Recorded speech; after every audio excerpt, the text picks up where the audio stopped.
اتولد طرار في فرنسا سنة 1772.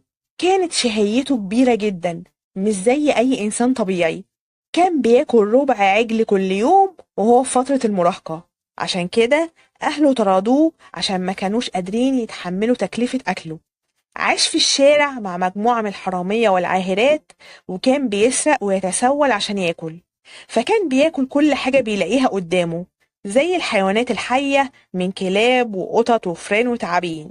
ووصل بيه الحال إنه ياكل حاجات ما تتاكلش، زي سدادات الأزايز والأحجار والطوب. وكل ده عشان طرار يشبع، ولكن للأسف كان برضه ما بيشبعش أبدا. انضم طرار لفريق سيرك عشان يقدم عروض للجمهور وهو بياكل حاجات غريبة. فكان بياكل التعابين والقطط والفئران.